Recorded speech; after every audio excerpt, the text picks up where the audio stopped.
Hello.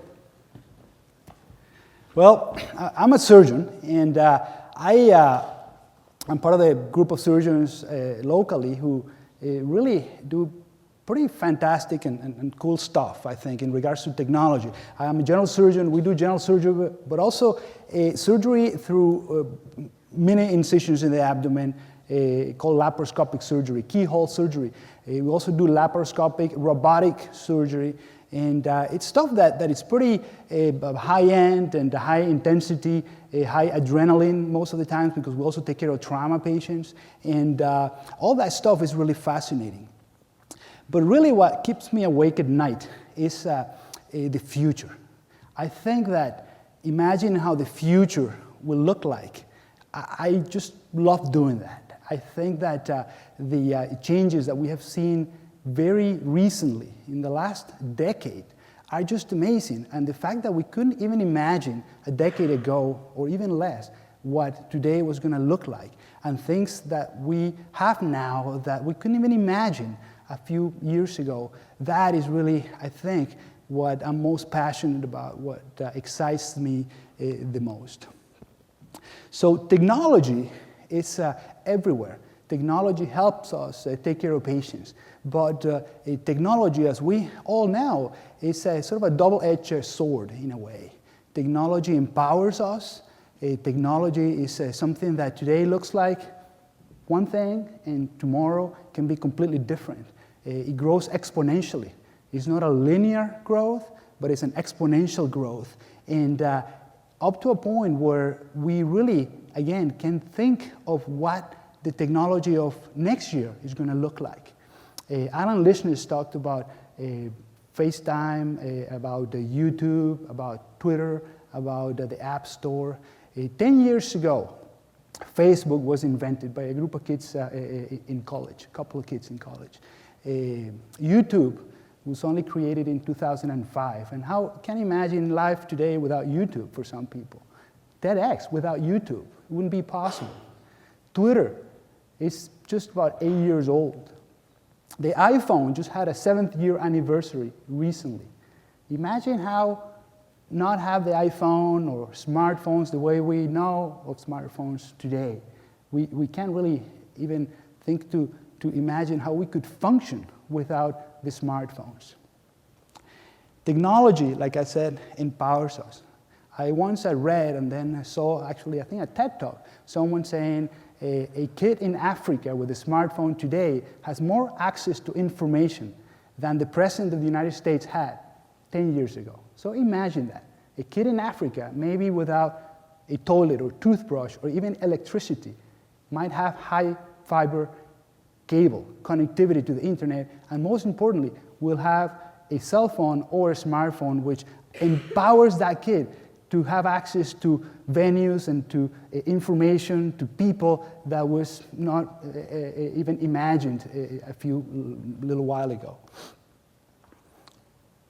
Innovation. So innovation, we all know what it is. It comes from the word in Latin, 2 words, in, which is into, innovation, or novare, which is change. So innovation is change. You have to think that innovation, being everywhere, it would be something that people loosely talk about, but it's about change. It's about forming something out of nothing. That's what innovation is. Innovation requires courage. Innovation requires to think different, to dare to do things differently. There's a futurist, a guy, Thomas Fry, who have given multiple talks, some TED Talks even, and I heard him saying that in 10 years, we're going to lose 1 billion jobs. Alan also was talking about how in just a few years, jobs that today, or careers that today are common, might not even exist back then. So 1 billion jobs will be lost because there will be maybe machines doing that. There will be systems doing things that we currently have to do as humans. And that's not bad, because humans who used to do those things will now then have to train to operate those systems, to build those robots, to imagine the new way of doing things. So that's something to keep in mind for young people who might be thinking, what career are you going to go to? You start looking for colleges and what's going to be your minor and what's going to be your major. And I think that you need to keep in mind that 8 years from now, even right after you finish 4 years of college, the career that you trained for might not even be there anymore. And careers that you couldn't even imagine, careers that didn't even exist when you were looking for college, would be the common trend these days. So I want to show you some cool videos, and I don't want to talk too much about the videos because the videos are so awesome, but at least I'll show you, hopefully, some of the videos. This one video is obviously a representation of what the future would look like.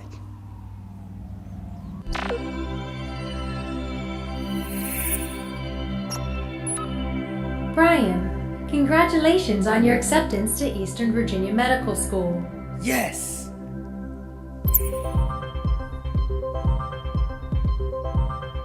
The programs at EVMS allow you to learn at your own pace. Each track designed to focus exclusively on the important areas of your chosen path.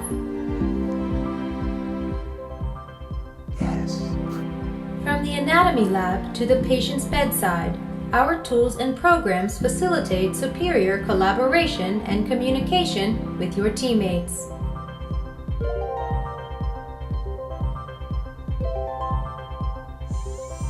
You will learn the day-to-day procedures that doctors encounter so that you are prepared to face the real-life challenges of medicine.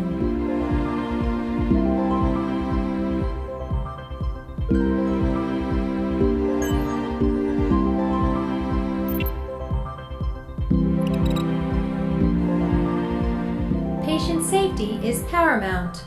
Working with your peers across all programs ensures that your practice is perfect.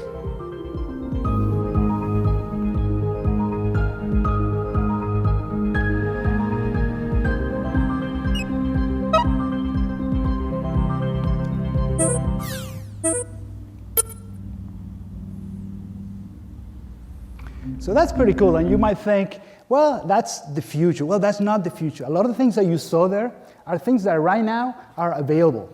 Obviously, they tried to make this nice and cool to watch, but a lot of the teaching tools that they showed in there, a lot of the ways how you connect with the digital information already exists and is already being used to learn.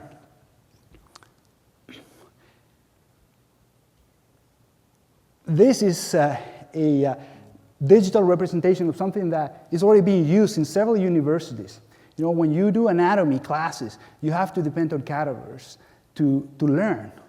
Obviously, there are not that many cadavers that you can work on. So someone thought of using the incredible imaging technology that we have these days to do radiologic studies, CAT scans and MRIs of cadavers, and then put that in the computer and then get a real representation of a full-size person in real proportions. So the a tool that you saw comes in a flat, long, vertical screen, and the students digitally and interacting with the screen can learn anatomy, can make a cut, can rotate the image or twist it in any way they want so that they can see in 3D, basically, a digital image which is an exact replica of an original. So that one image can be copied infinitely, can be used, you can have one cadaver being used in all the medical schools in the world. So that is something that is currently a reality. Surgeons or medical personnel using Google Glass, which I'm hopefully going to be able to show you later. A Google Glass allows you to use augmented reality in a way to interact with the patient, interact with other providers, interact with the electronic.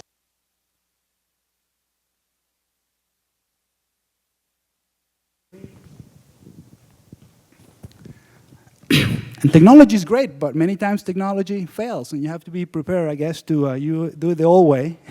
So these are touchless screens, and screens that this one is with touch, but some of them are without touch even. You can see a digital screen projected in the air if you want to, so that you can interact with the computer that way.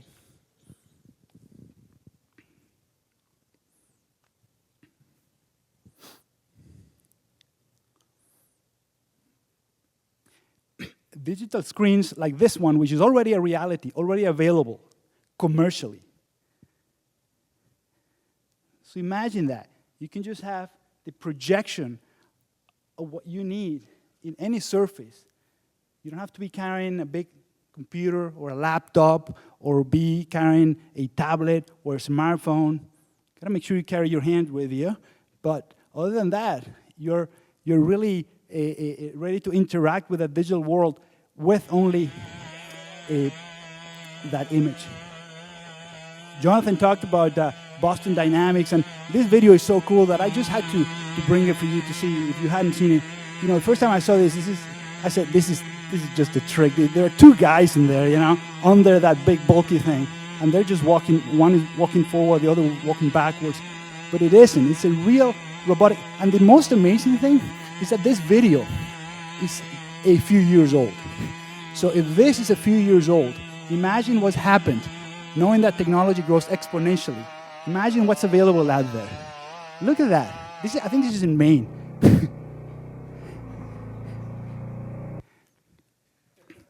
So that's the technology that we know of. Imagine what we don't know about. This is also a few years old. So talk about robots taking over.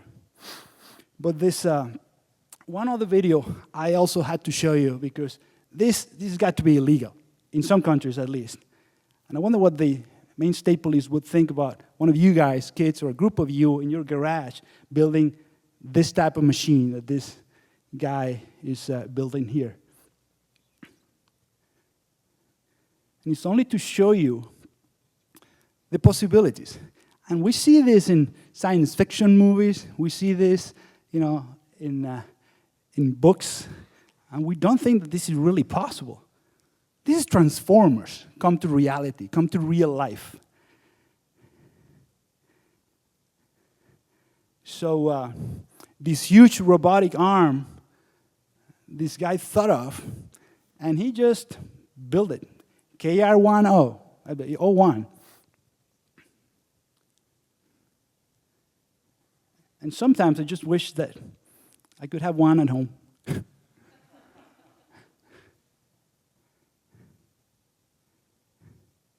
Again, this video is a few years old. So this is technology that is available right now and is available much better than what that is showing you. So this is laparoscopic surgery, you know, minimally invasive. Instead of big incisions, little incisions. You put these tubes in there and you put instruments and cameras. And that's robotic surgery. So you sit in a console and a few feet away, a few kilometers away, you can perform surgery. You guide the machine. It's not really an autonomous robot, and you have a 3D view of what the machine is seeing inside the abdomen. We do this at Eastern Maine Medical Center. And this is technology that came from the military, like most incredible, cool technology. And a civilian company took on the idea and developed it, and they are the only company in the world right now who has thousands of robotic arms like this to perform surgery with minimal incisions and a great technique. Nano robots. This is one of many companies out there. It's a Korean company who created nano robots that fight cancer. So molecules that are in the nano measurements that can, in a way, work autonomously and perform tasks that they are programmed to do. And the size of these molecules or these compounds, smaller than human cells to a point. Some of these slides are actually predictions that a good friend of mine, a futurist called Bercy, gave a few months ago of what is going to be happening for sure in 2014, which is already here. This is augmented reality in a way, embedded, implanted in the human body. You don't even need Google Glass. You can have a platform of some type integrated into your eye, into your cornea or retina, so that you can see an image yourself, and no one can see how you can do that because it's part of your body. It's almost like a cyborg-like experience. That is already available. Machines that are controlled by your mind. This is obviously a graphic, but in 2014, we're going to have the Soccer World Cup in Brazil. You guys know that, I hope, right? And the thought is that the initial kick of that soccer ball is going to be made by a teenage paralyzed kid who is going to be brought in. He's going to stand up, he's going to walk, and he's going to kick that ball. And he's going to have a robotic exoskeleton. But the cool thing is not that. The cool thing is that it's not going to be a computer controlling the exoskeleton. It's going to be mind controlled by the kid. So imagine that. I think the Soccer World Cup is in a few months. That's already possible. Exobionics is a company that basically has an external frame that you put on, and with the help of a computer can help a completely paralyzed person walk again. I saw this 3 years ago in action, and it's just amazing that you have someone paralyzed and suddenly they can just go up there and do a few steps and go and climb a hill with that sort of machine. 3D printing. 3D printing has been happening for many years now, and now there are actually commercial 3D printers that you can buy for less than $500 and print something in 3D at home. Beyond that, there are biomaterials that you can use as the ink or as the material that you feed these printers, and then you can eventually, or will be eventually able to print organs. Already there have been body parts printed in a 3D printer, an ear, artificial limbs. They're already a reality, but already human tissue, heart tissue, kidney tissue have been printed in this way in an experimental fashion, obviously. This is happening. This is happening, if not this year, within the next very few years. And you're going to be able to, in a way, print organs, which are going to be the exact replica, at least topographically, of the original. The genetic code, sequencing the genetic code. A few years ago, I think 7 years ago, it took $1 million to sequence the human genome. Now, you can go online and get your genome determined by about $99. The information obviously is not as good, but it's your own genome that you can just send a spit sample, and a few days later, you get your genetic code already back to you as a book, so you can read in a way, what are you at risk for? In China, they're talking about somehow programming babies in utero, so when they're born, they already have a predetermined genetic code without this or that disease. Beyond the ethical and moral rightfulness of this, the fact that it's possible says a lot. Companies like TELSpec, which is already a full-blown company, it's not a startup. They have a little device, handheld, that with the help of a smartphone and an app, there's an app for that. You can put it on top of food or any a type of substance, and it tells you the toxins out there. It tells you the nutrients in that. So you go to the supermarket and you can scan an apple and see that apple is really organic or not. If the apple has sugar or fat or just with basically scanning it briefly and getting the information on your smartphone, that is already possible. This will come to us available commercially in just a few months. photogenetics. We talked about memories, and I think one of the initial TED Talks they presented showed about manipulating memories. Well, it's been done already in the lab. A couple of years ago, people, I think from, I believe MIT, were able to, with the use of lasers, change the neural pathways of mice and implant bad memories, fearful memories, in mice, just with the help of light, without touching even the mice. So imagine the potential for something like this to be done in humans in the future, where if you have people with PTSD, post-traumatic stress disorder, with memories that don't let you live and keep you sick, if you could somehow erase those memories and bring those patients to health by helping them not have those thoughts any longer.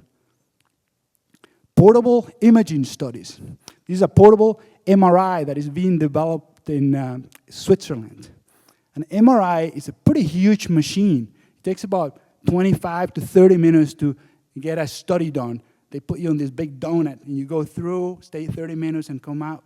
So this is a portable MRI, portable CTs. When you go to the doctor, the experience is going to be completely different because you might walk through a door frame and you're being scanned like at the airport when you travel, and will have already diagnosed your fractures or what's wrong with you inside you. This is a depiction of IBM Watson. Have you heard of IBM Watson? IBM Watson is basically a computer, an IBM computer that a few years ago beat the best humans playing Jeopardy. Nowadays, have been inputted for the last several months with medical information, with medical facts. There is another futurist that about a year ago said that 80% of physicians are going to be replaced by computers in just a few years. I don't think that's completely true, but I think that 80% of the information that physicians don't need to process or deal with or memorize certainly will be better processed by a system like this, where the computer will get all the data points and give you the actual fact or more objective possibilities in regards to what's wrong with you. That is already being used in a few medical centers in the US. This is a Korean concoction device. You sit there, and the machine basically scans you, and you, by sitting there, can get your blood pressure, your temperature, your heart rate, and a whole bunch of other parameters checked, just sitting in there. Imagine the possibilities for home diagnostics with something like this. This is already available commercially. This is probably in a few years going to be a little chair, a little station at home or at the mall or at the airport that you can, or in the waiting room of doctors' offices, and you can just have all the data that the medical assistant or the nurse takes 10 minutes to check, already scanned into the system before you even walk in. And then Google Glass. Google Glass is what I'm wearing right now. Google Glass is like a smartphone in front of your right eye, and allows you to take pictures, to record video, allow you to text someone, to call someone, to do a video call. And we're going to try to show you what Google Glass can show me on the screen, but I'm not completely sure that that'll be possible after this video. But the device, by voice activation, allow you to navigate the screen that is in front of my right eye. And it's not really in front. I'm able to see you, but it's right up there. And the cube, the glass cube, basically it's showing me a computer screen, the equivalent of a 27-inch computer screen 6 feet away. And if I look up, I'm seeing right there the time and OK Glass. And this is a short video of how to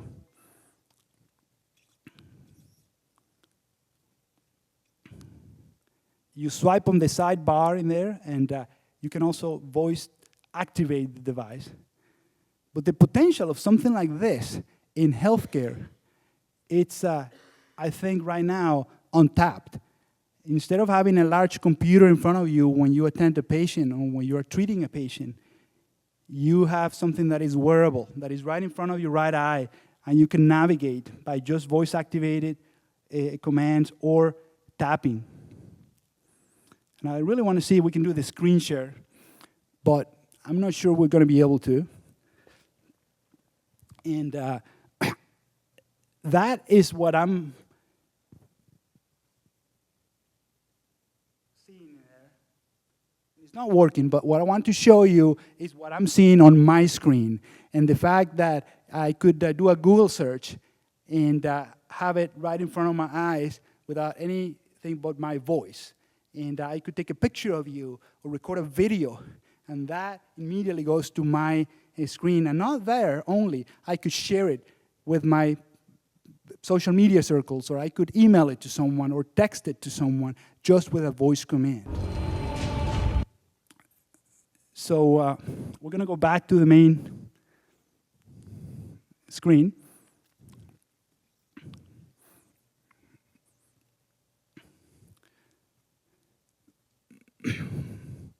This is a new device, but the concept is not old. If you recognize this movie at all, and we can give it sound, if you don't mind. So Terminator 1. Same thing. The camera, which is a wearable camera in a way on that cyborg, you're just scanning people, giving data back to the user.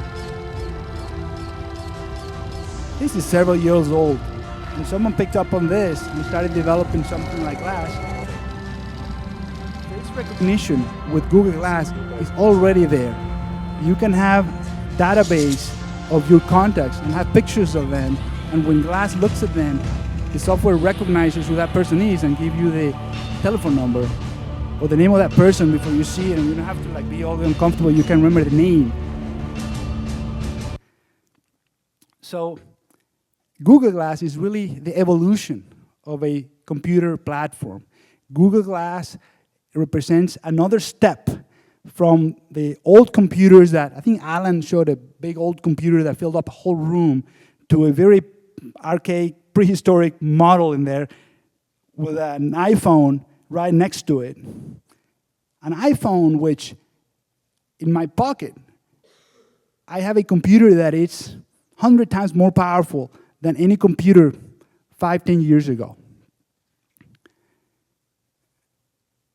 Those old computers that are in some dump ground in there, we have gone from big computers to PCs, to laptops, to tablets, to smartphones, to smartwatches, to Google Glass, and other similar devices that are wearable devices. And this is just in a few years. Again, 7 years ago, we had the first iPhone. Imagine what the future is going to bring for us. I'm going to be brief on this one, but there are, with the Glass, looking at a barcode and scanning the information and getting access to the patient's chart, to the patient's medical record with Glass. So that doctor doesn't have to carry a chart, doesn't have to carry a laptop, doesn't have to sit down and not face the patient when they are interviewing them, because all the information comes to us. Google Now, which is an app in Google that allows you to intuitively search for data, brings the data to the user, brings the data to you. If you buy tickets through a Gmail account and you're at the airport, Google Glass will alert you if they change the gate, for example, for boarding the plane. You don't have to search and go to the screen and look to see if they change the gate. That information comes to you. Imagine in medicine if you could do that. If you could have the patient's information right before you operate on a patient, you can operate on the right ear. Well, Glass reminds you that it's the right ear you're operating on. Glass reminds you of the patient's allergies right before you give that wrong drug to the patient. The potential for something like that is unimaginable. We can give this one volume if you don't mind. And this is the same. That is the view of Glass, and this is the view of the user's eyes. Face recognition, you have the patient data. He's a good friend of mine from Holland who produced this video with Radboud University in Amsterdam. He doesn't know what is that lesion. I'm not a dermatologist, so he video calls his friend, Skypes the friend who's a specialist anywhere in the world and can look in the lesion and give you an immediate diagnosis through a device like Google Glass. You could be in the operating room and Google Glass is paired with a microscope. So this ophthalmologist or ENT doctor is looking at this very small field, and the assistant or the person who's helping the surgeon there with the instruments, the circulator or the scrub tag, is seen in the right upper. That's what the circulator is seeing, the view of the microscope. Imagine how much better the connectivity, the connection, the communication between those team members is going to be with a device like this. Imagine for medical education. This is a mannequin. This is me, and I'm showing a bunch of students in the next room. They are in front of a laptop. I'm showing them my view, my perspective of how do I do this procedure. They don't have to be cramping right behind me trying to see what I'm seeing. They're seeing exactly what I'm seeing. It's almost like they were doing it. So for medical education, for consulting with another provider, oh, I forgot where I need to make the cut. And then you suddenly call someone and they'll tell you exactly where to make the cut. You can connect and communicate much better. And this is a mannequin, remember. So imagine the possibilities. This futurist, Thomas Fry, he was giving a talk about how we need to change the paradigms of college education. And one of the things he mentioned, more or less, was we need to teach the kids to think the unthinkable. We need to teach the kids to be ready for the struggles ahead that are unimaginable, to do the undoable. And I close with create. You need to create yourself. You need to recreate yourself. You need to not be bound by the limits that you know. You need to think way, way ahead and try to imagine what hasn't been invented yet in order to be able to change the world. And with this, I finish. Thank you very much.